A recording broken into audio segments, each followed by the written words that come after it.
It was 2 years down the line. He said to me one day, he said, Mum, he said, thank you for never giving up on me.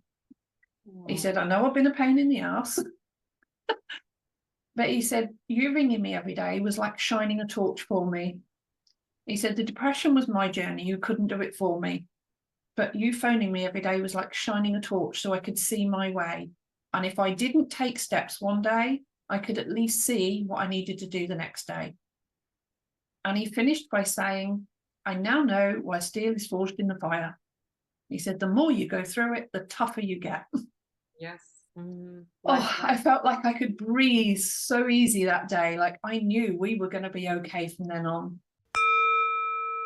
Welcome to Harmonic Alignment, a podcast that explores the new frontier of energy medicine, bridging the gap between Western medicine and quantum physics, giving you easy and practical solutions. Guided by me, Dr. Larisa Sharipova, and me, Priscilla Koblenz.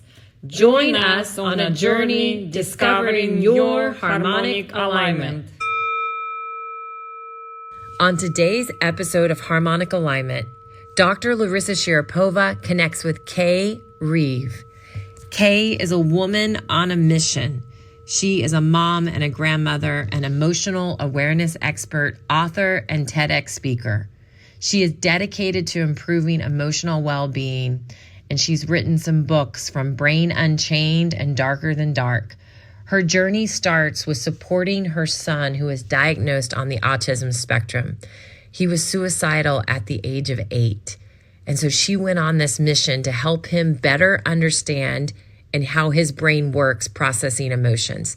She created a color coding system that was able to help her son transform his life, get married, have a job, and a family. This is a truly inspiring and beautiful story. You have got to follow Kay's work. She is on a mission and looking for people to keep spreading the word of how we can help, especially teenagers, process emotions so we can prevent depression and suicide. So be sure to check out kayreeve.co.uk. She even has a free PDF to help parents navigating emotional issues with teenagers. You're going to love this episode.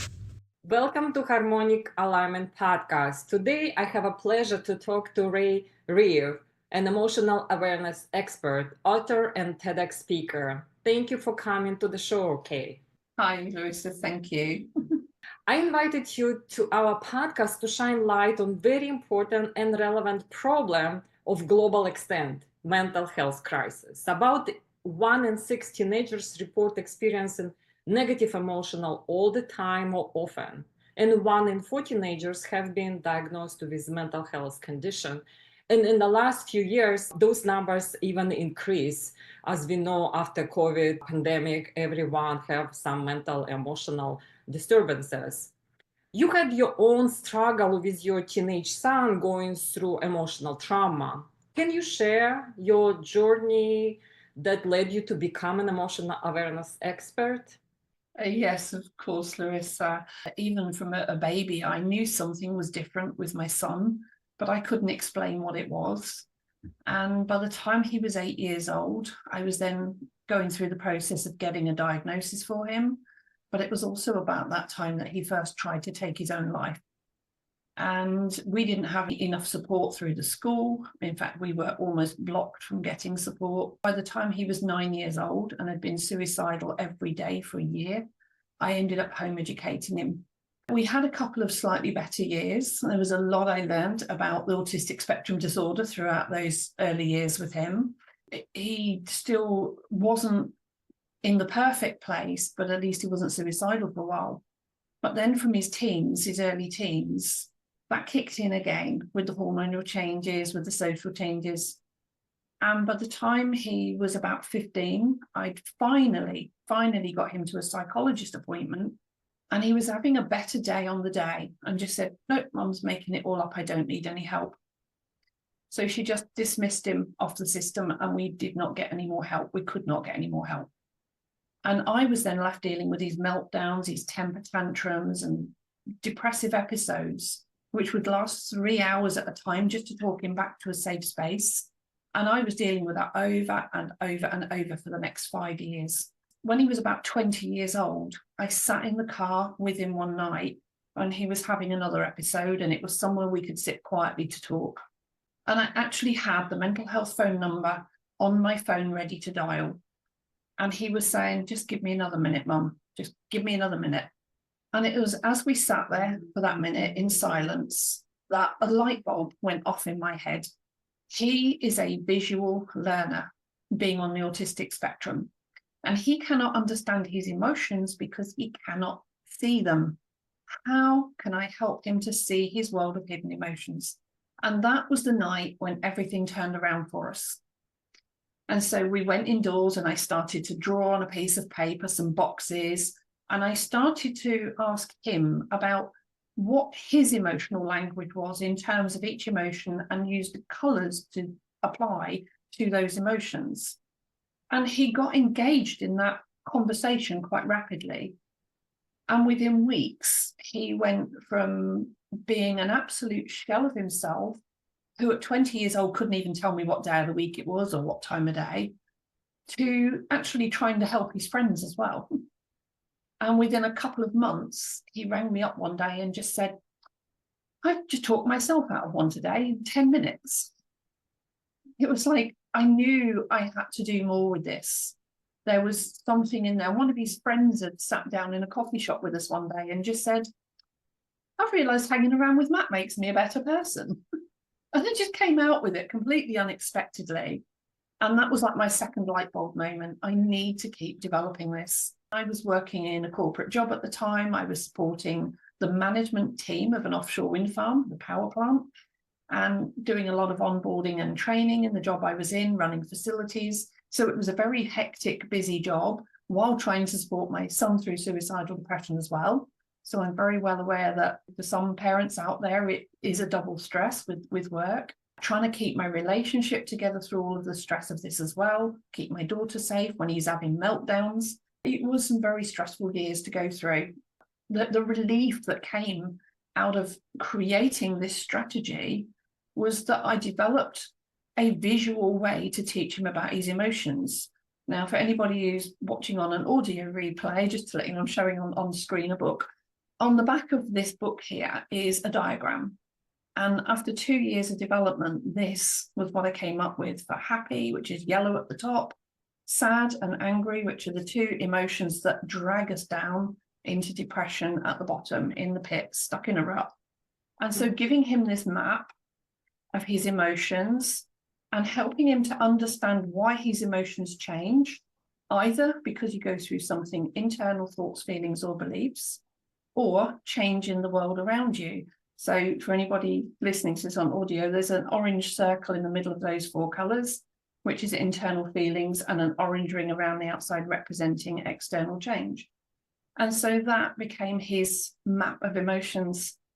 And it just turned his life around so quickly and has helped so many people since as well. That is how I became an emotional awareness expert and just kept developing that from there. And this has been since 2015, 16 now. So the yellow is happy, red is angry, blue is sadness, and black is depression. Yes. So it's a circle with those colors around, and in the middle you have orange dot. It's internal feelings, and outside orange color, like a border, which is outside environment that affecting how you feel. Yes. Yeah. So orange, inner or outer, represents change, because we only change between emotions because something changed. What was it? And that's where the question began once I'd got the original four colors for him. But I realized that it's not me going, okay, I'm just going to randomly pick a color and then make the world fit. I actually observed what the world around us uses in terms of colors already. And I was drawing on the fact that actually the entire world uses the same colors to represent the same emotions.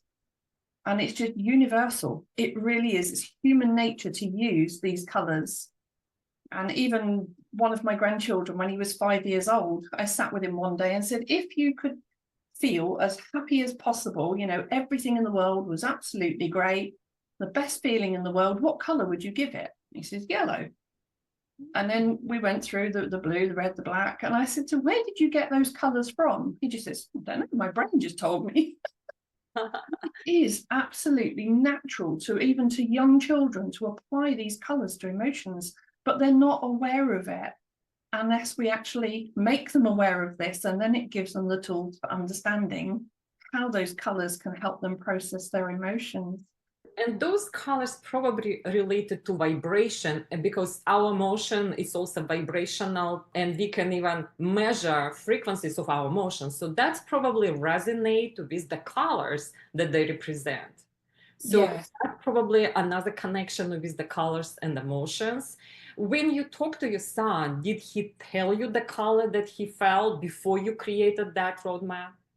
No, it was slightly different from that, actually. This is one that I didn't speak about for many, many years, is that from when he was quite young, whenever he was in a pure mood, whether it was angry, sad, or depressed, or whether he was in a positive mood where he was being creative, I didn't see yellow, then I saw orange. But when he was angry, sad, or depressed, but in an absolute pure mood for each, I used to see like a colour mist over his face. And for many years, I'd always looked at him and go, oh, he's in a red mood today or a blue mood. Or when he was being artistic and creative, I'd say, oh, it's orange. And I used to say that was fruitful and positive. So he's being fruitful today is orange. But eventually I realised that the yellow was the happy and the orange was about change. Things changed, positive or negative. So it was really just something that had sat internally within me for many, many years that I hadn't consciously processed. I'd kind of just seen him as colours subconsciously and never acknowledged it to anybody around me that I'd seen that. And then it was that night that that light bulb moment went off that he couldn't see his emotions, that I just automatically drew on those colours that I'd seen for all those years. My brain had already been like observing those colours in the universe around me and how everybody talks about them. Like we talk about, oh, you look on top of the world today, like you're glowing. When we say somebody's glowing, that's light, yellow, sunshine. And we reward things with gold trophies and medals. So it's all those yellow colours. And that is why that is on the top of the diagram. Because when you say about vibration, that's high vibration, so it's on the top. Whereas the black is the pits, stuck in a rut, depression, feeling low. So that's at the bottom of the diagram.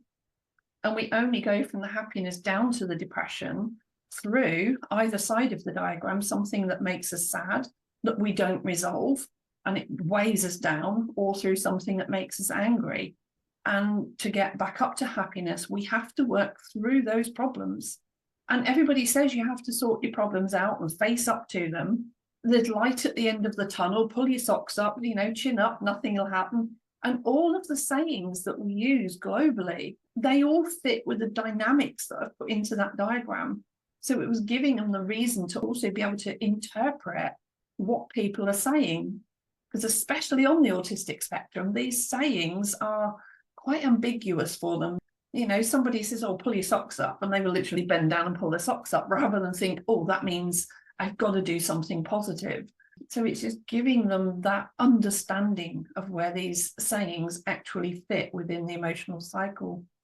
I love that you use color, because we use colors everywhere, even the clothes that we wear. So if you have a sad mood, you try to wear something dark, right? You're not going to go for yellow if you feel down. And it's another representation how people associate with color. And if you're happy, you're probably going to wear bright colors, which are higher vibration. And even kids, when they're young and they cannot even name their emotions yet, they express their emotions through the drawing. And I remember my daughter was going through emotional turmoil, and all her drawings were so dark. And my friend look, she's expressing her emotions, but she cannot name them yet. So it's interesting that you use the color, and I'm glad that you come up with this roadmap and this diagram. So emotional intelligence is not a part of our school curriculum, and sometimes it's a very tough topic to talk about emotions. Even as an adult, we don't know how to express our emotions because nobody ever teaches us how to deal with our emotion. So how can we help our children to recognize and name the emotion state? I think to use the words with the colours from early on and to help them understand this from this diagram. The book is available online. I've got some online courses as well. So the first one really is for the parents to understand it, because we can't teach the children unless the parents understand it, or the teachers and the adults. And when I'm certainly talking about teenagers and young adults, that could even be through into the workplace, people mentoring and supporting them within early years of work, colleges, universities, etc. as well. So I think for me, I've got to really focus on where I'm going with this, with top-down learning, and actually bring this in at the top end and let people trickle this down. But you're saying about the national curriculum, it's very difficult, again, to teach something that you cannot see. And that is why I think emotions have always been this concept that we inherently are expected to just learn from the people around us. But we're learning all the wrong emotions from years of generational trauma, cultural upbringing. There's so many different reasons why everybody's emotions are unique. So how to take that to the national curriculum? Now, every action, reaction, and interaction we have every single day is based on an emotion. And it's as important as breathing. And like you said, this is not taught in schools. So this is my mission. I am making this my mission. If we use the analogy of time, time is completely invisible. It doesn't actually exist as a tangible anything anywhere, except on a clock. So that is how they teach time in schools, because somebody's learned to put it on a clock. How could we do that with emotions? And that was the question I got faced with that night with my son. But now, with the diagram and the framework that's in the book, I have an entire framework that can teach these 4 emotions, can teach how to break down the change, to understand that there are actually only 5 changes in the whole world that can happen when we categorize it correctly, and 5 root causes for each change. And so with the entire framework, there is now a way to potentially put this in the national curriculum. Now, it's going to take me time. It's going to take a lot of support. At the moment, I'm an army of 1, but I am aligning a team of people ready to get some funding, get this going. And I do want to get this going in the national curriculum, certainly in the UK to begin with. And if anywhere else is ready to embrace this, reach out, because I'm ready to go with it. I have a framework here that can achieve what has never been achieved before. And I would love to see it happen. So you said you put your framework in the book. Is it for parents, for teachers, for teenagers? Who is this book for, and what they can find in the book? The book is Brain Unchained. Now, this is only my first version. I have more to write, and I will be writing more. But I've got a doctor who's willing to endorse my book, but I need to have a conversation with him before I write it, because he's got some recommendations. So I may well be rewriting this with just a couple of extra bits in it. But Brain Unchained is written initially based on the experience that I've been through with my son. So it's written for teenagers and young adults. However, it's also written for parents, and it's written like an exercise and textbook. But at the end of every section in the book, if I can find one, we also have these sections which are parent toolbox tips. So every lesson in here for a teenager has a section, and although it says parent toolbox tips, that would work for any adult who can take these strategies and turn them into support for teenagers and young adults. But I've had people up into their 50s reading this. There was one gentleman, he'd grown up in a very abusive background. So he'd not had the parenting skills from his father. As a result, he'd raised his children with the wrong parenting skills and had been distanced from his children, and therefore not seeing his grandchildren grow up. And he wanted to rebuild that trust and the bonds with his family so that he could get to re-know his son and rebuild that relationship and get to spend time with his grandchildren. So even somebody in his 50s was working through this independently. I've had somebody in a support group who was a parent, had somehow got hold of a copy of my book and sat there saying, well, I read this book from this lady in Fakenham, and there was this story about where she went to London and she got lost in the car, and she used this map to describe feeling lost. And she never even got past the first chapter into the colour strategy. And she got herself and her children out of an abusive relationship and turned their life around. It transformed her life without even reading the whole book. this other person heard it, knew me, and rang me up straight afterwards to tell me that my book had changed somebody's life. And I thought that was so powerful. And I was so grateful to hear it. I have no idea who the lady is or how she's doing now. I have no idea. But it was just so incredibly powerful to get that kind of feedback. It can help anybody, but I am going to write an adult version as well. How about the mental health professionals? Can they use in their practice this method? And I actually did a 3-hour workshop yesterday with a trauma therapist. And she is looking to use it in her practice. That is the next step for me in my business, is to move forward, getting the program CPD approved. And I'm going to get it accredited so that therapists can have an accreditation to use this as an extra toolbox in their therapy rooms. So it's probably for them would be like a continuing education. How about kids? I know you're talking about teenagers and young adults, because kids also resonating with color, and this is so simple concept that they can be taught this emotional expression through the colors. I think it's very difficult for children to express their emotions, and when they point to the colors, it would be easier for them to express it. Yeah, absolutely. And I think to start with, rather than teaching the children all of this, because it is a lot, is to actually go in with the teaching staff. So my aim is to get this into high schools and colleges and universities so that it's taught at the child level. But from primary schools or younger schools, I want the teachers to be able to at least understand the colour. I think the first thing is for teachers to be listening out for that emotional language in colour, and actually reinforcing the emotional language in terms of colour, so that the children at the very least understand a little bit about the diagram. There are so many places I want to go with this. I'm very limited to what I can achieve on my own. So like I said, I am really looking forward to building up teams of people to support me with this. So you're probably looking into creating a program for other people to join and do this work out there. Yes. And those people, do they need to have some background in mental health or some other emotional kind of specialty, or not necessary? For parents, there are already the books on Amazon. The Brain Unchained is on Amazon. There is also a journal, which I've got back there as well, which can be used alongside the book.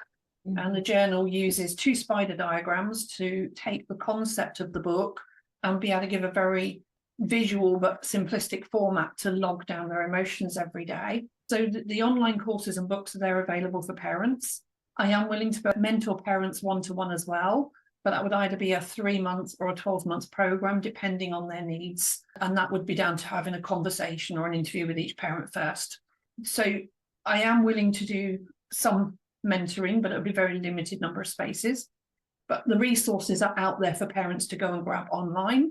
For teenagers and young adults who want to get this and work on it, but not carry the book around or write publicly in it, it's also available on Kindle.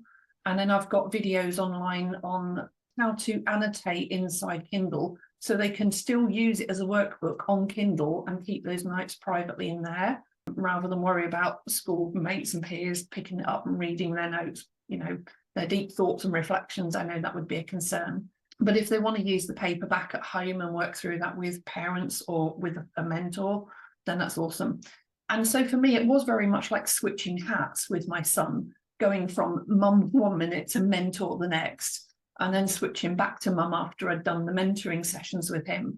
And it was just being clear with him the difference a lot of the time, so that he engaged in learning, and then we had that ability to switch off and step back and let him reflect again. And he took that on board really, really well. So for parenting, the resources are there. It's just going out and using them, tapping into them. I am contactable through my website if need be, or online. I've got channels on Facebook. I'm on LinkedIn as well, and have a YouTube channel. So I'm available all over the place. That's there for parents. Anybody can tap into that. But I am looking to focus a lot more on working with, like you say, offering this to people who are already in need of therapy. And I'm finding that I've spoken to so many therapists and coaches and trainers the last few years who are very often finding that people in their therapy rooms are unable to get in touch with those inner emotions. And the whole point of therapy is to help them process those emotions. But if they can't explain them, they can't understand them, then the therapist's very often finding the people that need them the most are the ones they can help the least. And so this is why I'm looking to get this into the therapy rooms and set this up as CPD, continual professional development training for therapists. Teachers as well, once they get CPD, we can take that to teaching staff under the same process. And again, for leadership skills in business. So it is very versatile in terms of who can use it, but I am looking at a very structured way of offering it across different platforms over time. Great. So there is a lot of going on for you right now and in the future. Yes. So you have a big plans. Speaking of parents and being a role model, how can parents become better emotional role model and mentors, especially when they have their own difficult childhood or never learned those tools while growing up? That is an amazing question. And it's exactly where I was with my son, putting up barriers all the time. It was like there was a brick wall between us and I couldn't break it down. But the minute I started using this with him, he completely engaged in conversation. So I think, like you said, when the parents themselves have not had that emotional learning as well in this format, is for them to embrace this as well. And by getting the book or doing the courses and working on it together, they're both learning together, and that's powerful.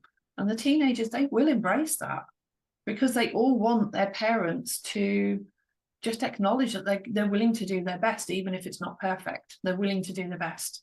Working on this and learning it and talking about it with them and learning together will actually help both of them to heal.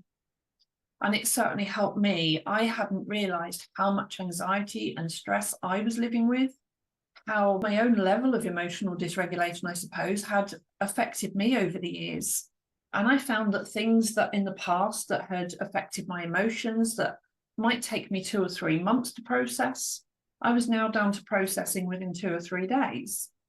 And I found this huge amount of improvement in my own emotions while I was developing this for my son. So it was that powerful that, say, it turned him from 3-hour pits of depression to be able to talk himself out of them in 10 minutes and helping friends and so on. So it is just down to, it really is those parents who are willing to do whatever it takes and embrace this. But because I'm aware not all parents will, and a lot of them go, oh, I haven't got time for that. It is sad how many parents will still say, I haven't got time to help my teenager. And that's why I think it's so important. We also get this into schools, colleges, workplaces, and into therapy rooms as well. It's very important. And your work with teenager parents and educators stands out. What do you see out there right now happening with teenagers and young adults and how we can support them? I think it's easy to forget how difficult it is to be a teenager. Because when you think about it just in terms of numbers, I mean, really, we're talking between the ages of 10 and 24. But even from the age of 13 to 19, which numerically is teenage years, they've got the peer pressure of going up through the educational structure, bullying at school, they've got their educational choices and exams to take, they've got the hormonal changes going on in their body. Then as they're leaving school, they've got to look at going out independently, getting jobs or going on to further education. By the time they're 19, they're also legally able to, some of this might have changed in numbers or be different in different cultures, but smoke, drink, drive, vote, have a baby, get married, all of these things that can potentially happen in 6 years is a lot of life changes. And then there are things like substance abuse, sexual abuse, or exploration of sexual things, unwanted pregnancies, STDs, getting involved with drugs and crime. And that is phenomenal for 6 years of time. All the things that potentially every teenager could face as pitfalls. So as a parent, being prepared to navigate all of that with them, we can very easily overlook all of that and forget how much we need to be there to support them through. And instead, a lot of parents will go, oh, that's it, they're taking drugs, I'm kicking them out. They got pregnant, I'm kicking them out. And actually, the parents are having a reaction rather than offering support. And those children are getting cut out rather than being supported, or they're getting shouted at, blamed, shamed. And what we really need to do is the times when they kind of acting like they probably would get the least support is the time when they need it the most. and for us to actually be there and help them through those times and find themselves back on track again. So when you say what they're going through, it's a lot. And you didn't even mention the social media, the spending time on the computers, on the phone, which is also outside influence and make them feel certain ways. It's uncontrollable. Yeah. And then add in neurodiversity, mental health, and then the fact that in today's world, they've not only got to compete with machines and computer technology, but AI as well now. And trying to get through all of that to actually get CVs in and get jobs. And it is phenomenally difficult. It really is phenomenally difficult for them. And we need to be there for them. They say, oh, you forget what it's like to be a teenager. And we go, no, we remember it. But actually, when you look at all of that together as one big holistic picture, it's frightening for them going through those years. And we as a parents had completely different environment when they're growing right now. I can imagine being a teenager now. It's very hard to deal with everything that is around you. Yeah. How to find a balance for parents to support kids or teenagers and young adults in this situation. I have a teenager, she's 14, and I'm struggling because I have different personality. I'm a personality, go, and she's very sensitive person and completely different. So I want her to do this stuff, but it's not in her nature to do it. So how to find balance? What do you tell parents? Wow, that is actually, again, an incredible question. And I have the perfect answer for that one. And it's something that I call offering a safe space for talking. And it is about being able to listen to them judgment-free and actually listening without reacting, without responding, and letting them have a voice to express how they're feeling and what their problems are. Being able to offer them solutions that they make the choice for the right way forward, rather than being told what to do, so that when they make a choice, it actually is going to stick with them much longer because it sits in their thoughts, their feelings, their beliefs in the right way. I do actually have an online course on my website, which is called Creating Safe Space for Talking to Teenagers. It covers all the bit about all the pitfalls, but in how to actually have that conversation with them in such a way that they build trust. And it may take time to repeat a few times if they've got used to coming to parents with a problem and parents just go, oh yeah, you can sort that out on your own. Or sometimes it might be that you make comments at the television about something happening on the telly, but it might be a topic they want to talk about, but then the comments you've made at the television might make them think, okay, I can't ask that now because I don't feel safe to ask it.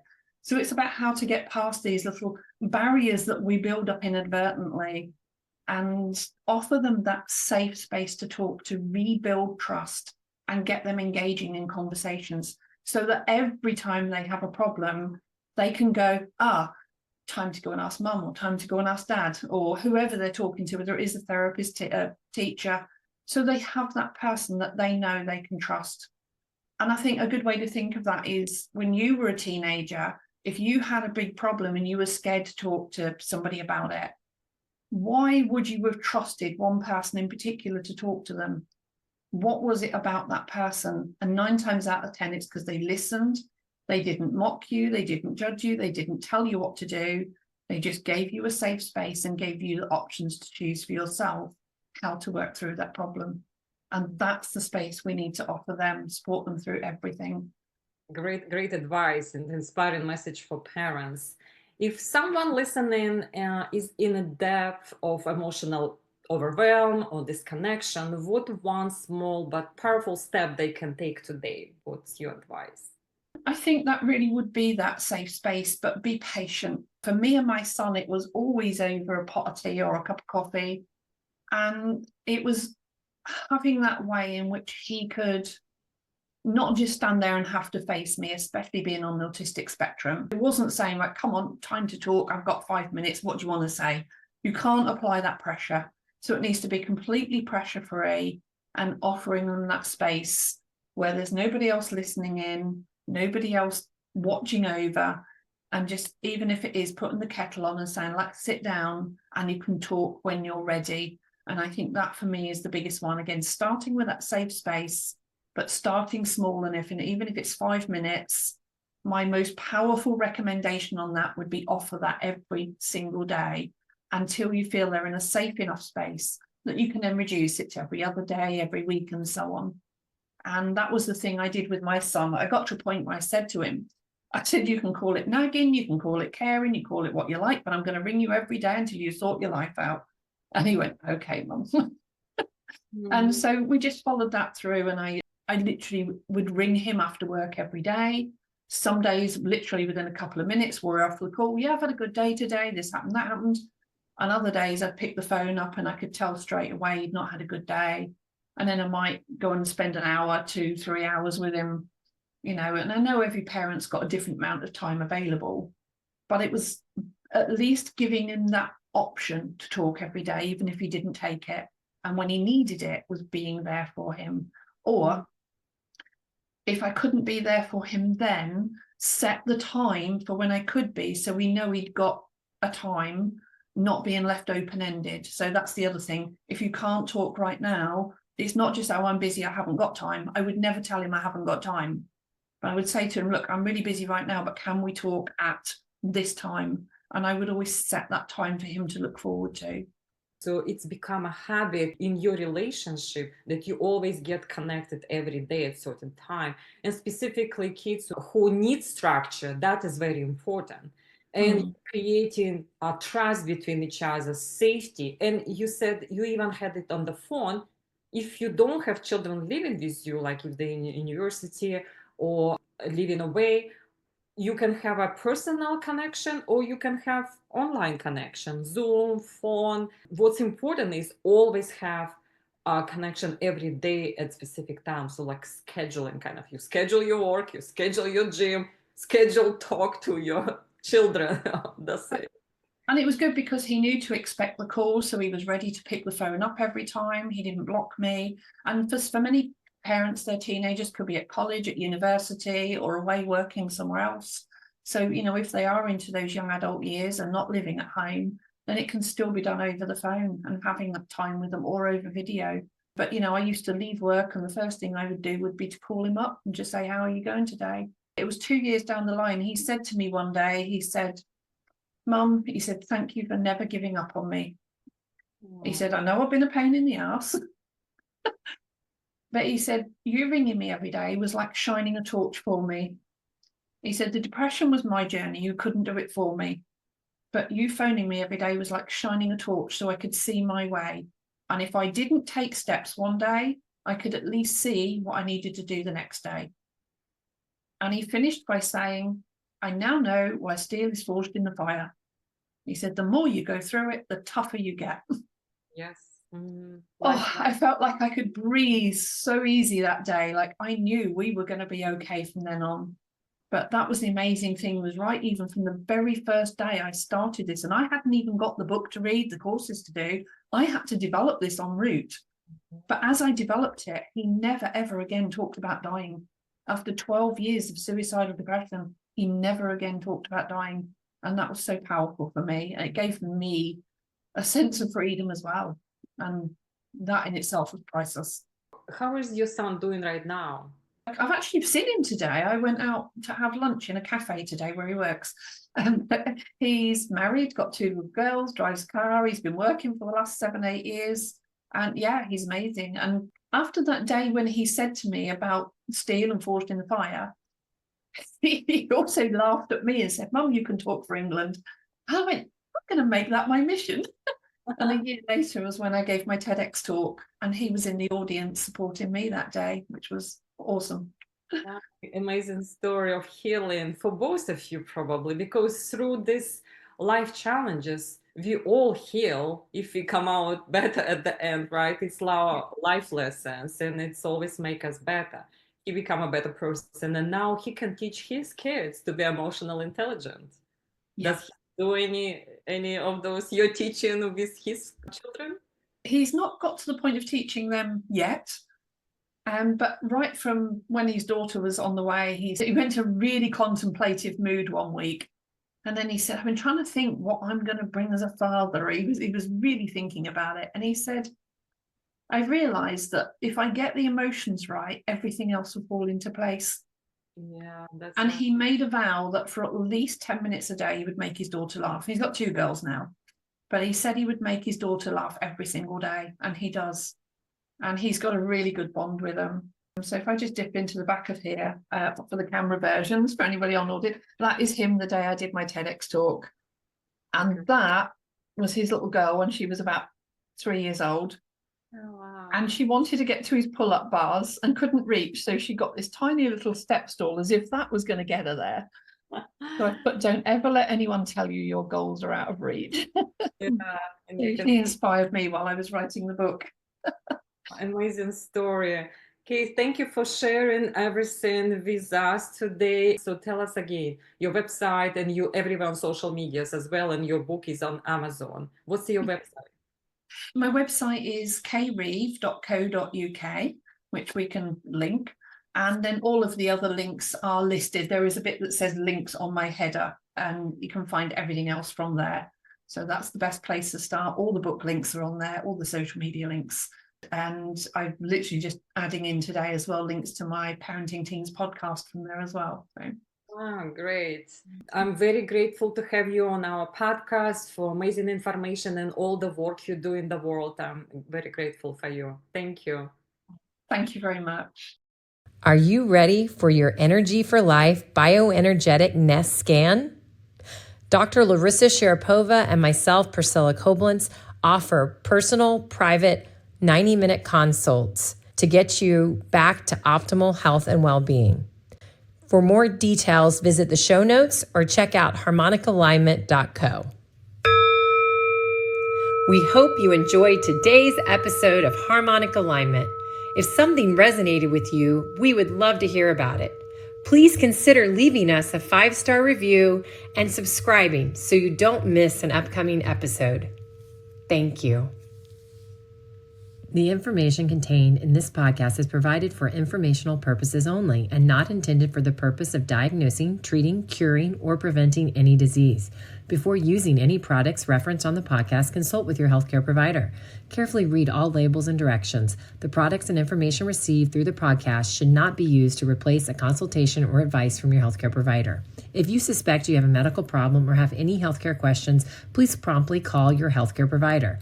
This podcast, including Dr. Larisa Sharapova and Priscilla Koblenz and the producers, are not responsible for any possible adverse effects from the use of information contained in this podcast. This podcast may contain endorsements and advertisements for products or services.